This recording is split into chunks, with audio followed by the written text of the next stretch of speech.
Well, good morning. Here we are. It's Monday, 7:30 Eastern, and we're back together again. How about that? Hey, I hope you had a great weekend, had a chance to do some things, maybe relax a little bit, right? There's lots of things to get done around the house or wherever you live, right? But good to get some time to rest and just enjoy, have some friends over and all that good stuff. So good to be back with you. Hope you're doing well, as I say. And yes, happy Monday from all of you and from me too. That's good. So good morning, Breakfast Club. You guys are just so wonderful hanging out with me each weekday morning. My goodness, Linda, Silvana, Patty, Elaine, Dee Dee, who else have we got? Michael, Cheryl, and let's see over here is we've got our other Patty and Bernadette, and let's see, just make sure here. I think I got you all. Great. So good to be here. Um, so we've been kind of taking a slow walk through this concept of this reality, really. It's a reality of our authority and how we absolutely have the ability to affect our environment. Our authority, it's more than simply just, casting out demons and all of that, which is wonderful. But, our authority extends into the environment that we live in the sense that Jesus said that we have permission to declare, your kingdom come, your will be done, right here, right now, on earth, as it is in heaven. And that, if that's all we had, that would be enough. Jesus gave us that permission. He gave us really that commission. We were, given a charge by Jesus in that prayer to make that declaration. And so, yeah, why not? Let's explore that. Let's learn, well, what does it mean? What does it look like? If I actually align my heart, my mind, my words, right, with the words of the Lord so that I can declare and see his kingdom, his will, what is in heaven get manifested here on the earth in my life and through me, right? I mean, that's that's the big picture. So we've been really, as I say, taking a slow walk to look at some of the aspects of that, and I hope that it's been maybe a bit of a challenge, but also encouraging to you as well. So today we're gonna move on to another famous character of the Old Testament, who really I think illustrates some powerful principles in this regard, and that, of course, is Joseph. And his story is just so chock full of of, of truth that we all need on some level, right? So let's pick this up in Genesis chapter 37, and it talks about Joseph when he was 17, right? He's 17 years of age, was pasturing the flock with his brothers while he was still a youth. And so, right, we know that Jacob had 12 sons. And so Joseph was the youngest. And it he was spoiled. Can we just be real here? So it says here that Joseph, while he was, with his other brothers, it says that he brought back a bad report about them to their father. Now, Jacob, or as he was then known, God changed his name to Israel. It says, so Israel loved Joseph more than all his sons because he was the son of his old age. And he made him a varicolored tunic. Some of you may remember that there is a very successful musical that was written. It's called Joseph and the Amazing Technicolor Dreamcoat. It's still playing. It's the people are still putting that show on, but that's a reference to this tunic that his father had made for him, and so it says that his brothers saw that their father loved him more than all his brothers, and so they hated him and could not speak to him on friendly terms. I mean, listen, it obviously wasn't Joseph's fault that his father, spoiled him and gifted him with something that, he never did for his older brothers, right? We see this family drama here, and it's not, it's not unusual. Many of us have experienced that kind of favoritism, and it's no fun unless you're the the favored one, and so this is kind of the context. This is the environment that Joseph was raised in, and it was dysfunctional. But hey, welcome to real life, right? We all know what dysfunctional family culture is all about on some level. Um, but this is what framed Joseph's life, right? So it kind of only goes from bad to worse here. It says, then Joseph had a dream, and when he told it to his brothers, they hated him even more. He said to them, please listen to this dream which I've had. For behold, we were binding sheaves in the field, and lo, my sheaf rose up and also stood erect, and behold, your sheaves gathered around and bowed down to my sheaf. What is he, 17, 18 years old, right? Which in that time, he's barely, it was a different time. So his brothers said to him, are you actually going to reign over us? Or are you really going to rule over us? Who do you think you are? What are you saying? That you're going to become the ruler over? I mean, they're just like, you know. So they hated him even more for his dreams and for his words. Uh-oh. So if that wasn't bad enough, he has yet another dream. Now, I'm not demeaning the dreams, okay? Let me just make that clear. These were dreams from God, all right? These were absolutely prophetic dreams that Joseph was receiving concerning his destiny in life. So I'm in no way, denigrating the dreams that he received, but we have to look at what happened here because there's some real truth for us. So he has another dream, and he related it to his brothers and said, I've had still another dream, and behold, the sun and the moon and the 11 stars were bowing down to me. He related it to his father and to his brothers, and his father rebuked him and said to him, what is this dream that you have had? Shall I and your mother and your brothers actually come to bow ourselves down before you to the ground? So, I mean, it was obviously pretty clear what the interpretation of this dream was. And I don't know if his father had heard about the first one. He probably had, right? And so, as a result, his brothers were jealous of him and, they hated him and were angry and all this sort of thing. But here's an interesting kind of, what's the word I want? Addendum. It says that his father kept the saying in mind. Kind of reminds me of Mary, the mother of Jesus, right? When she would hear these things, when the Magi came and, she kept all these things in her heart, right? So his father was like, 2 dreams. I don't know what this means, but I better hang on to this, right?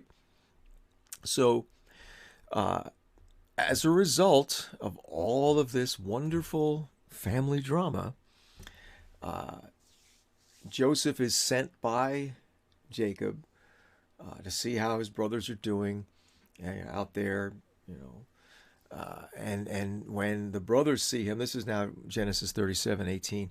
When they saw him from a distance, and before he came close to them, they plotted against him to put him to death. They said to one another, "Here comes this dreamer. Now then, come and let us kill him and throw him into one of the pits, and we will say, 'A wild beast devoured him.' Then let us see what will become of his dreams." But Reuben, thank God for Reuben, right? God must have touched his heart in some way. Reuben heard this and rescued him out of their hands and said, "Let us not take his life." Reuben further said to them, "Shed no blood, throw him into this pit that's in the wilderness, but do not lay hands upon him, that he might rescue him from out of their hands and restore him to his father." So Reuben's taking the long view and says, you know what? No, we're not going to be guilty of this. So it came about when Joseph reached his brothers that they stripped him of his, his pretty tunic, right?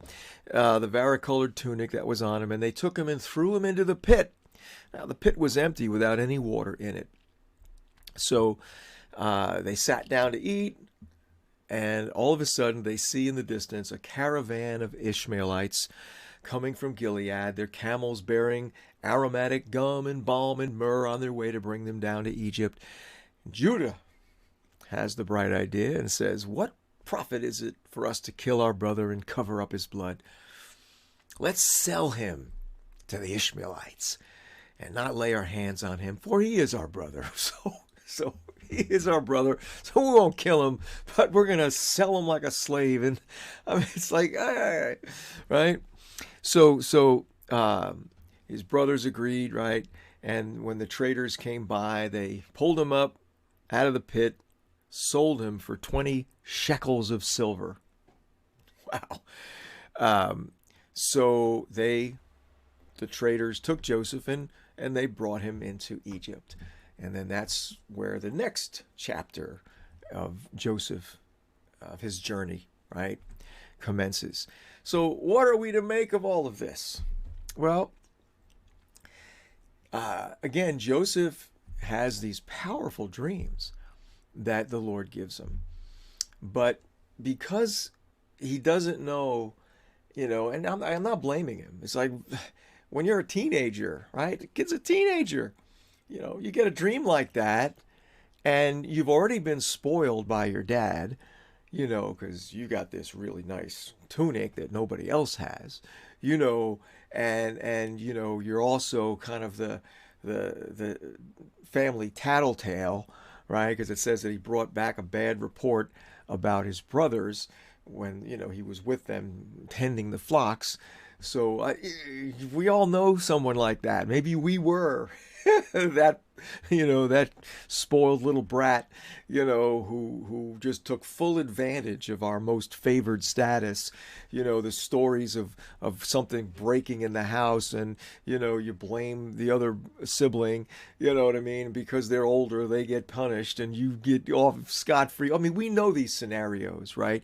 And this is what happened. Joseph, raised in that environment, basically became this little snotty, smart aleck kid, and his brothers hated his guts.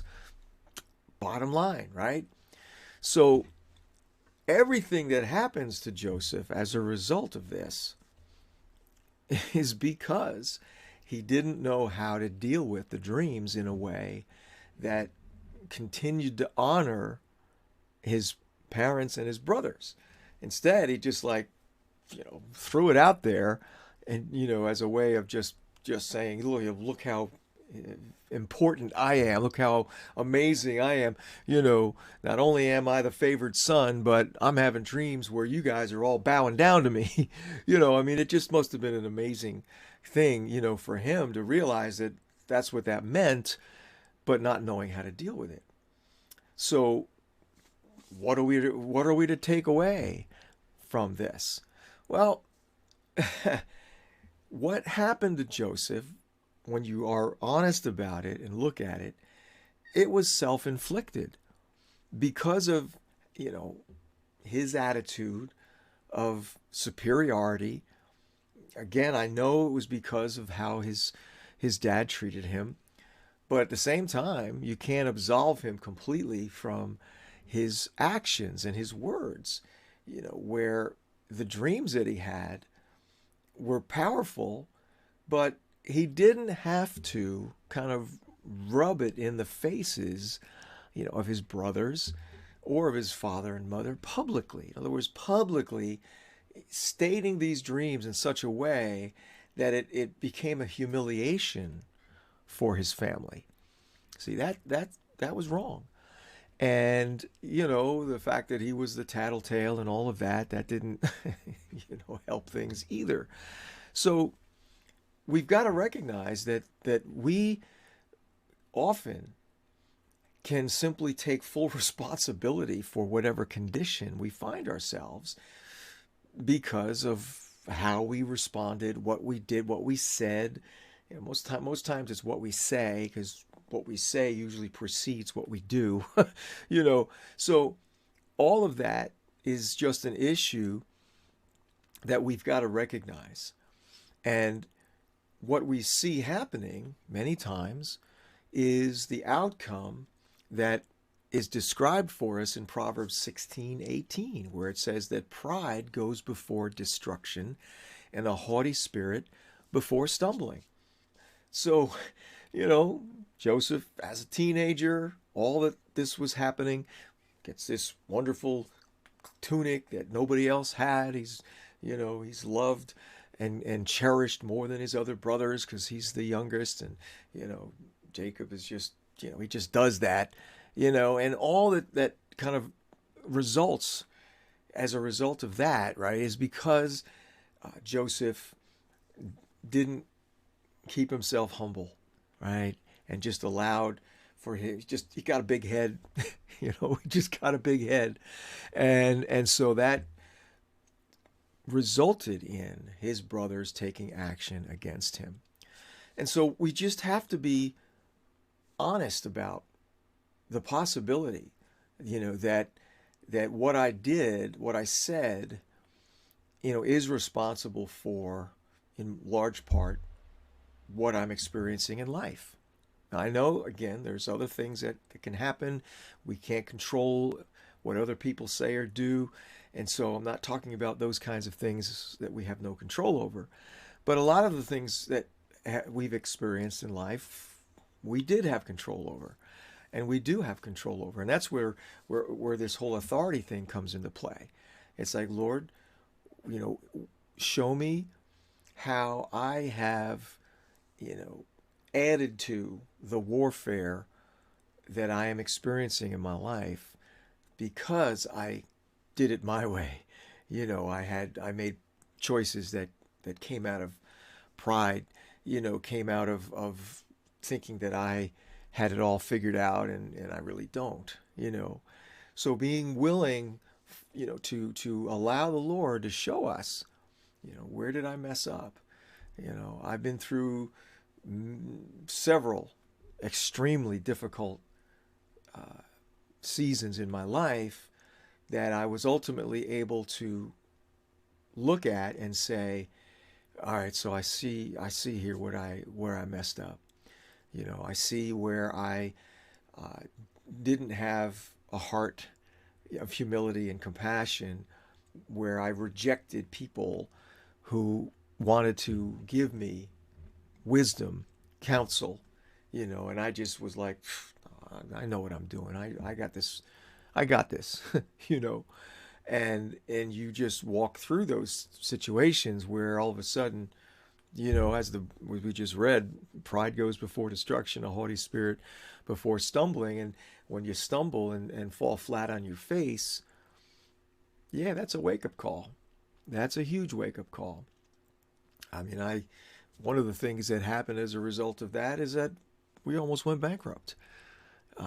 It was only the grace of God that He had mercy and provided other means of revenue that allowed us to continue moving forward without going through a bankruptcy situation, right? So this is what we see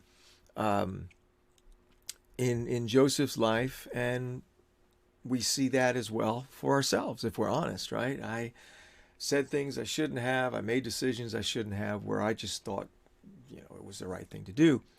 So the Lord, in his working with us, is always going to want to redeem whatever we've gotten ourselves into, because that's just how good he is. That's just who he is, right? He's our Redeemer.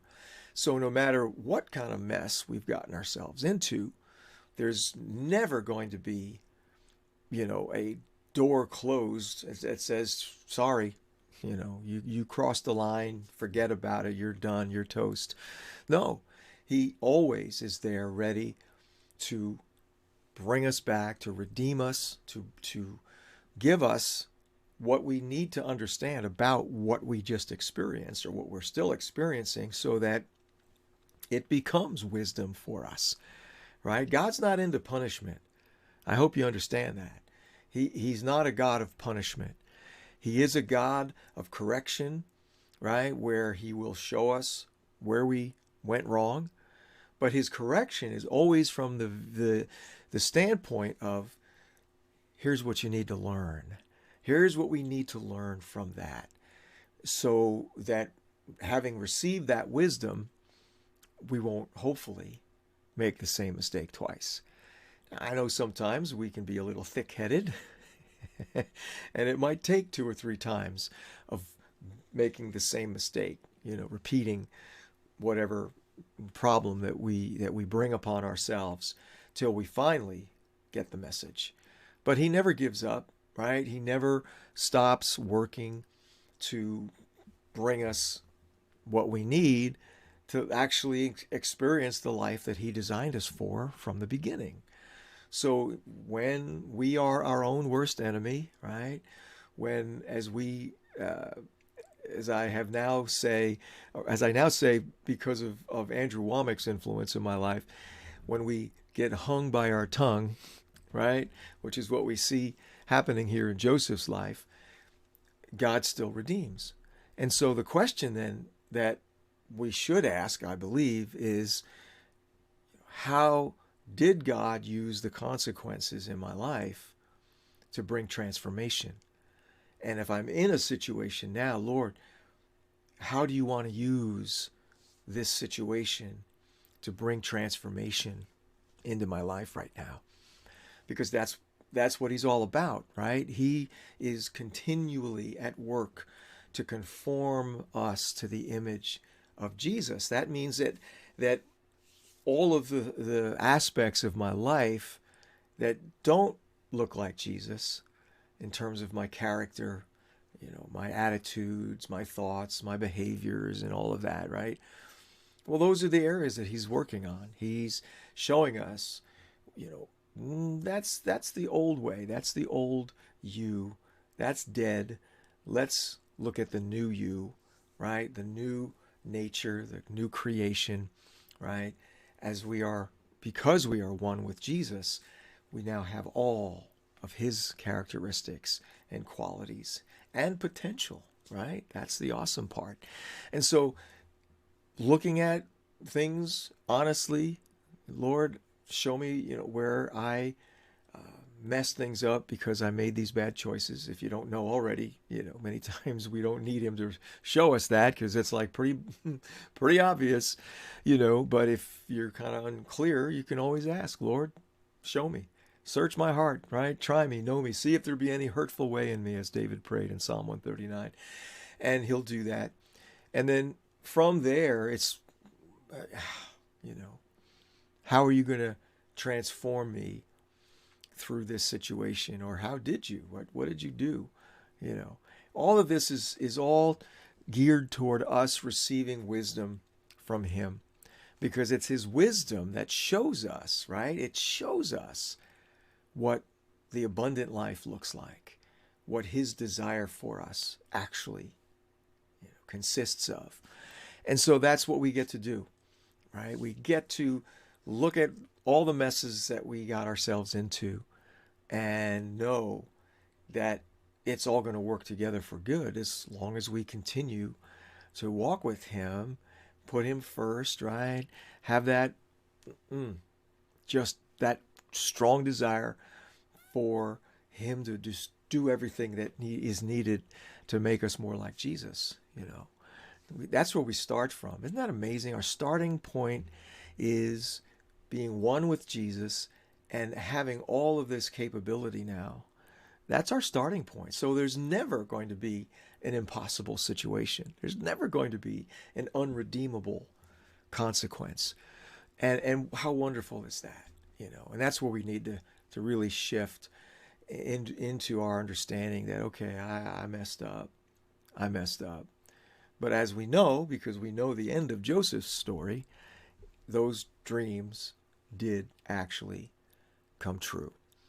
But there was a long journey between receiving the dreams and actually having them fulfilled. And that's what we'll be looking at over the next couple of days, to just really see the transformation process that Joseph experienced, and to just learn what the Lord wants us to take away. So I hope that's helpful for you. It certainly was for me in so many different ways. All right, let's say good morning to the rest of this amazing breakfast club. Wow, look at all you guys. Awesome. There's Norma and Donna and Laura. Joan, good morning. Christina. And let's see here. We've got Melly, good morning. Let's see. Joanne, good morning as well. Okay. And we'll check over here, see if we've got anybody else. Derek, good to see you. Let's see. There's Maria. And I think I got you all. Patrick, hey, buddy. Good to see you as well. Bernadette, good morning. All right. I think I got everybody. If I didn't, please forgive me. I just try so hard to make sure I say hi to every one of you that takes time out of your busy life to come and hang out with me here live, for our Breakfast with Jesus time.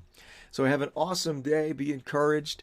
God has not, he who began a good work in us, right? He's going to bring it to completion, to perfection, until the day Jesus returns. So let's just get excited about that. And I will see you tomorrow, 7:30 Eastern. All right. Oh, almost forgot. Thanks for sharing the video. I appreciate that so very much. And I will see you tomorrow. All right. Thanks so much.